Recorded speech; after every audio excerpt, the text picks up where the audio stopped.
seemingly ordinary day for 12-year-old Naomi Ellis turned into a nightmare when she was stopped without reason by two white police officers, Bryce Holloway and Chadwick Vaughn. The very people meant to uphold the law were the ones abusing their power, subjecting a child to unnecessary fear and pain. But this time, they wouldn't escape the consequences. Naomi's story will fill you with outrage, but also hope, as justice prevails and the wrongdoers face their reckoning. Stay until the end, and don't forget to subscribe to the channel and share your thoughts in the comments. Naomi loved the park, a place filled with warm memories of her father, Sergeant Xavier Ellis, who often patrolled there on weekends. To her, the park was not just a playground but a space her father protected. Every visit filled her with pride. On a sunny Thursday afternoon, Naomi wore her hoodie and jeans, happily strolling along the familiar park path. She could barely contain her excitement, hoping to surprise her dad, who was on duty there today. But as she ventured deeper into the park, the cheerful atmosphere gave way to an eerie silence. Her steps slowed as she turned onto a deserted path. Suddenly, two towering figures appeared ahead, two white police officers with name tags reading Bryce Holloway and Chadwick Vaughn. Bryce Holloway immediately stepped forward, his cold gaze locking onto Naomi, sending a wave of unease through her. As he moved closer, her heartbeat quickened. "Hey kid, stop right there." His sharp voice cut through the air. Naomi froze, trying to stay calm. "Yes, sir?" Chadwick Vaughn stood beside him, arms crossed, smirking. "Where do you think you're going?" Naomi swallowed hard, keeping her voice steady. "I'm here to see my dad. He's on duty in the park today." Bryce scoffed, shaking his head. "Who's your dad? You think you have the right to walk around freely here?" Fear began to rise in Naomi's chest, but she refused to show it. "My dad is Sergeant Xavier Ellis," she replied, hoping his name would make them back off. Instead, Chadwick let out a mocking laugh. "Oh, so you're Sergeant Ellis's daughter." He stepped closer, voice dripping with sarcasm. "You think that makes you special?" Naomi clenched her fists, a deep sense of humiliation washing over her. She just wanted to pass by, but Bryce suddenly grabbed her arm, squeezing it tightly. "Let me go." Naomi gasped, struggling to break free. But Bryce only sneered. "Look at you trembling like a scared little rabbit," he taunted, tightening his grip. Chadwick chuckled before shoving his boot in front of her face. "You know, we have a little game we like to play," he said. "If you don't behave, I'll make you put this in your mouth. Let's see how long the sergeant's daughter can last." Naomi's teeth clenched, terror flooding her mind. Please, sir," she stammered. Before she could react, the two officers shoved her hard against a tree. The impact left her dazed. Chadwick crouched down, gripping her chin, forcing her to look directly into his eyes. "If you tell anyone about this, I swear, we'll make your life and your daddy's a living hell." Naomi froze, unable to speak. Bryce and Chadwick burst into laughter, shoving her to the ground. "Get out of here before we change our minds." Shaking, Naomi stumbled to her feet, tears threatening to spill, but she bit her lip to keep them in. As she turned to run, their mocking laughter echoed behind her. Their threats rang in her ears like an unshakable curse. Then, in the distance, she spotted a familiar figure, her father, Xavier Ellis. Without hesitation, she sprinted toward him, ignoring the stinging pain in her arm. "Dad, help me!" Naomi cried out, her voice breaking. Xavier turned around, his heart sinking at the sight of his daughter, tear-streaked, disheveled, and trembling. "Naomi," he called, rushing to embrace her tightly. "Naomi, what happened?" he asked, his voice filled with worry. They wouldn't let me go. They hit me. They even forced me to put a shoe in my mouth," Naomi whispered, her voice trembling with sobs. Xavier's expression changed instantly, his face darkening with rage. "Who did this?" he asked through clenched teeth. "Those two officers. I read their names on their badges. Bryce Holloway and Chadwick Vaughn," Naomi answered through her tears.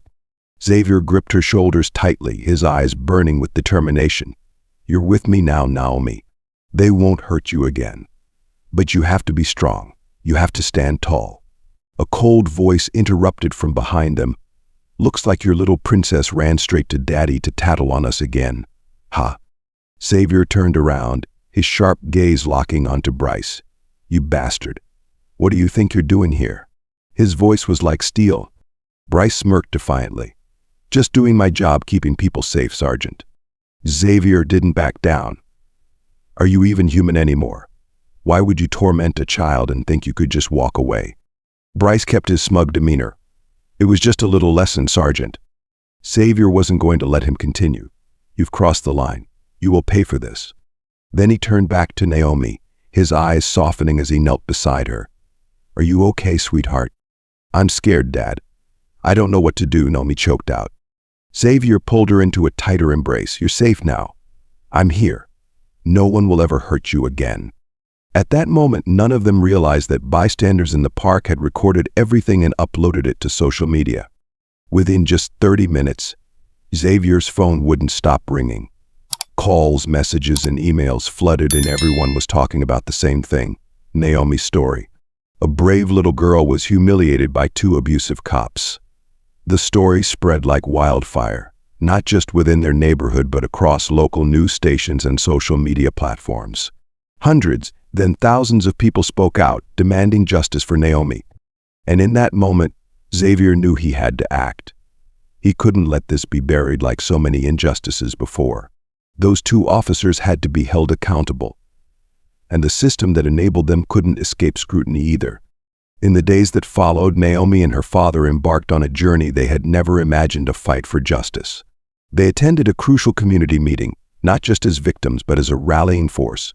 The room was packed not only with their family but also with city leaders, representatives from the police department, civil rights attorneys, and hundreds of citizens. These weren't just neighbors, friends, or people who had known Naomi personally. Many were complete strangers, people who had only heard her story but could not remain silent. The atmosphere in the hall was tense. Murmurs filled the air, and angry and anxious glances were exchanged. Xavier could feel that these people weren't here just to listen. They were here to fight.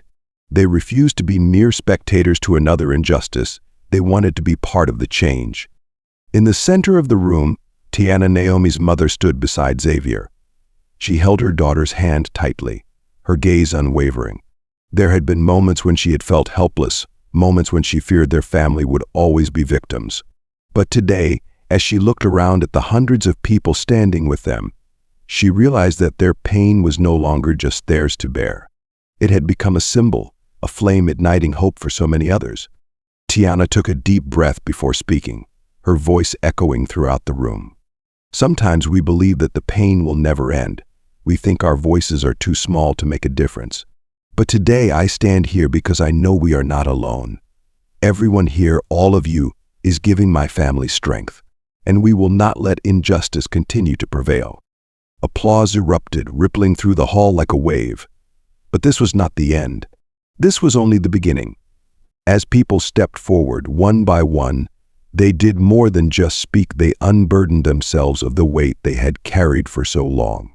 They spoke of moments of discrimination, of injustices they or their loved ones had endured. A middle-aged woman choked up as she spoke about how her son was treated brutally simply because of his skin color.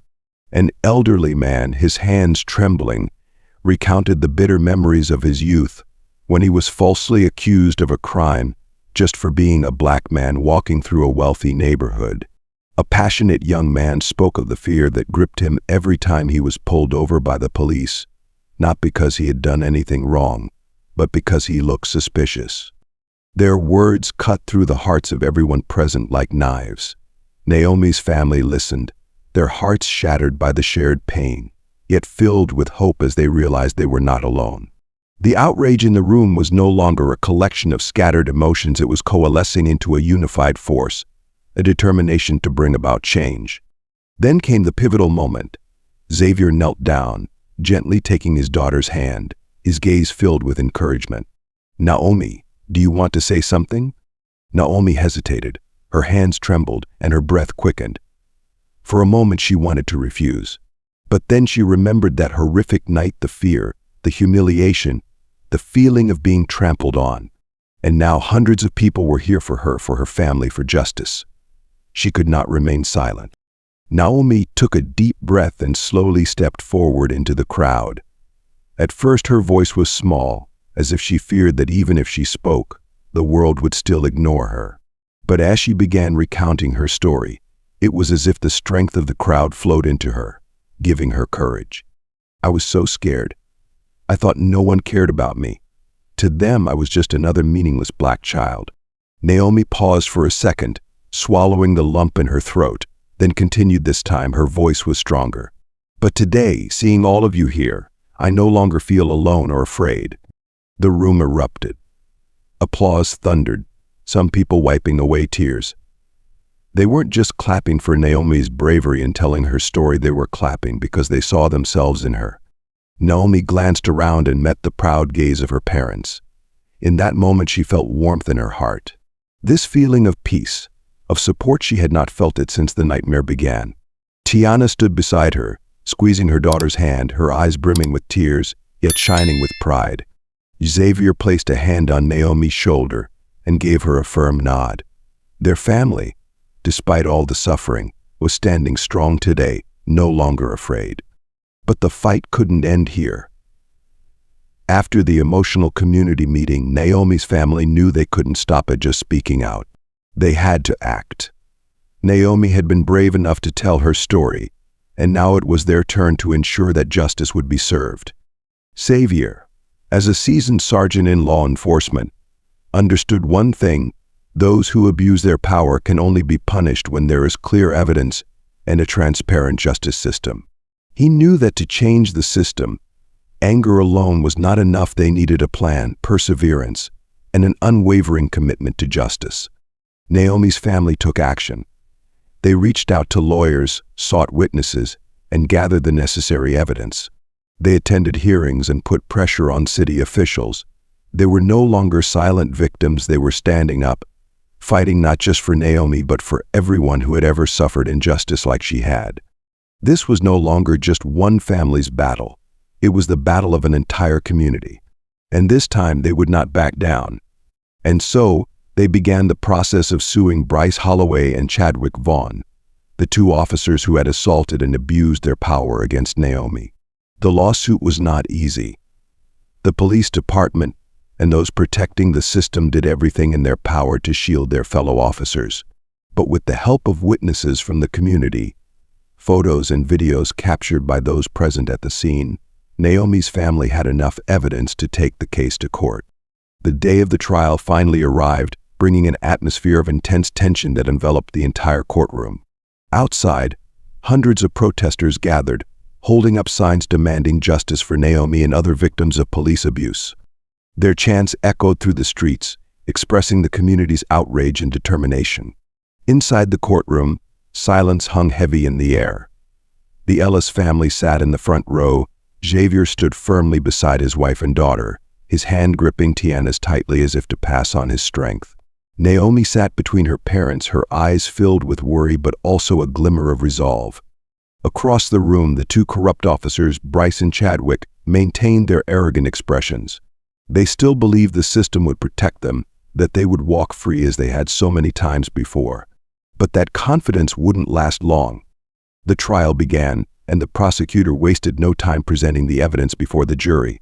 A large screen in the courtroom flickered to life, and immediately, brutal images unfolded before everyone's eyes. Footage from surveillance cameras and a witness's phone showed Naomi being mercilessly beaten. The little girl screamed in terror as the two officers restrained her violently, despite the fact that she had not resisted. Their furious shouting, their hateful insults, every word from Bryce and Chadwick was heard clearly. The sight of Naomi being shoved to the cold ground, a boot stuffed into her mouth to silence her cries, left the entire courtroom in stunned silence. Someone in the audience wept. Others turned away, unable to bear the cruelty of the video. Naomi lowered her head, her tiny hands clutching her mother's dress, while Tiana struggled to hold back tears, wrapping her arms around her daughter. Xavier clenched his fists, fighting to contain the fury boiling in his veins. But the evidence continued. Witnesses took the stand one by one. Among them was a young officer who had watched from a distance, but had been powerless to intervene. His voice trembled as he described the helplessness he felt, witnessing Naomi's suffering. A paramedic testified that Naomi had arrived at the hospital in a state of shock, her small body covered in bruises. Xavier's former colleagues also came forward, recounting Bryce and Chadwick's history of violence and abuse against innocent citizens. And then, it was Xavier's turn to testify. The room fell into absolute silence. All eyes were on him. He took a deep breath, then looked directly at the jury, the judge, and the two officers, who now stared at the floor. "I have served in law enforcement for over 2 decades. I understand the meaning of the badge we wear, the responsibility it carries. Police officers are not just enforcers of the law we are supposed to protect and serve our communities. But men like Bryce and Chadwick, they protect no one. They only use their power to oppress others." Xavier paused, his voice hardening. "People like them do not belong in this force. They didn't just harm an innocent child, they harmed an entire community. They shattered the public's trust in justice. And if we let them walk free today, we will send the wrong message, that violence and abuse of power will be tolerated. I cannot allow that to happen. None of us can allow that to happen." His words rang through the courtroom. Some members of the jury nodded slightly. A murmur spread through the crowd. The prosecutor gave a faint smile as if sensing that the case had already won the court's trust. After hours of deliberation, the judge and jury left for the verdict. The waiting time stretched endlessly. Naomi clutched her mother's hand tightly, while Xavier stood tall, his eyes fixed on the doors where the decision would soon be announced. At last, the judge returned to the bench. After reviewing all evidence and testimonies, this court has reached a verdict. The courtroom held its breath. The defendants, Bryce Holloway and Chadwick Vaughn, are found guilty of abuse of power, child assault, and endangering a civilian.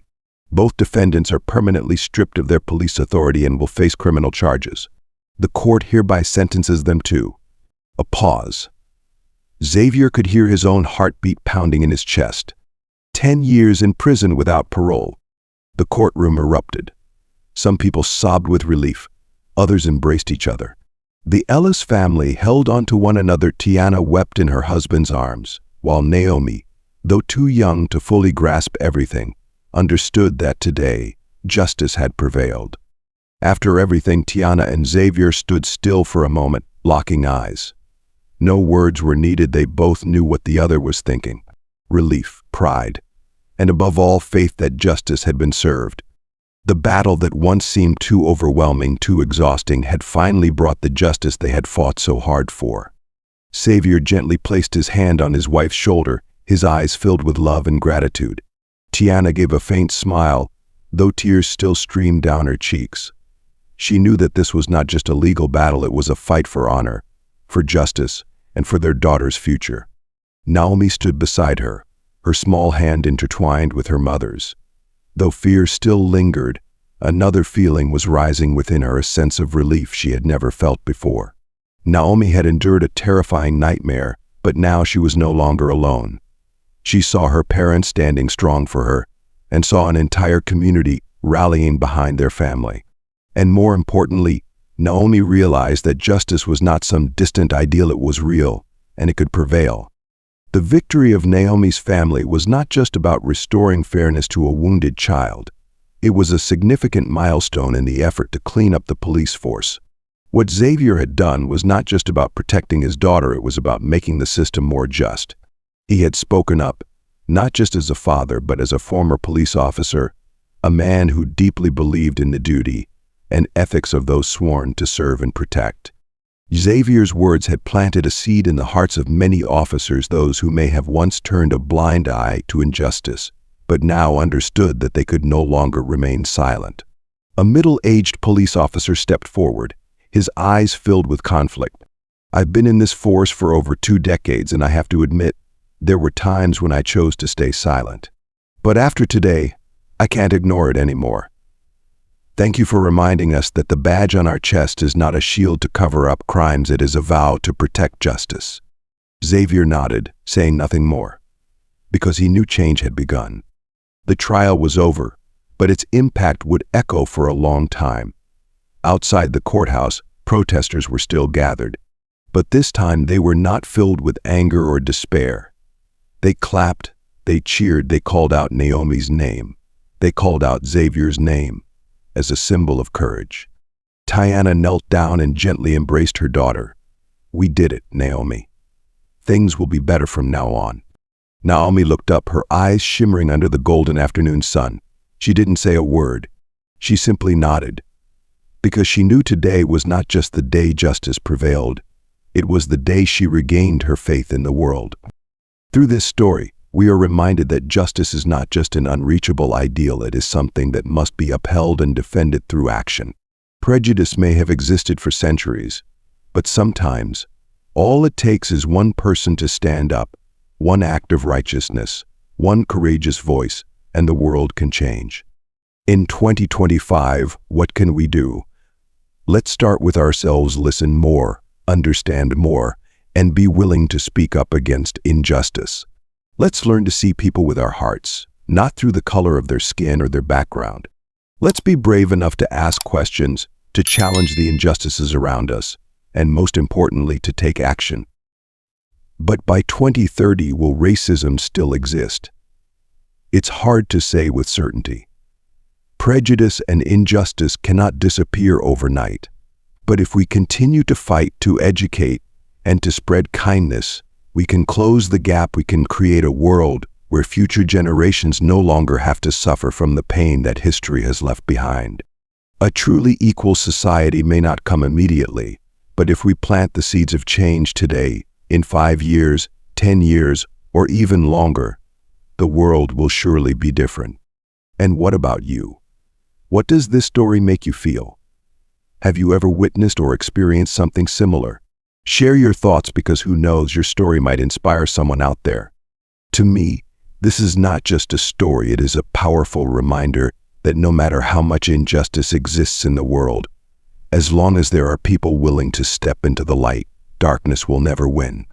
And I believe that if each of us contributes even a small part to this journey, one day, justice will no longer be just a dream, it will become reality. This story is entirely fictional and created for the purpose of raising awareness. It highlights issues of responsibility, justice, and the importance of treating all people with dignity and respect.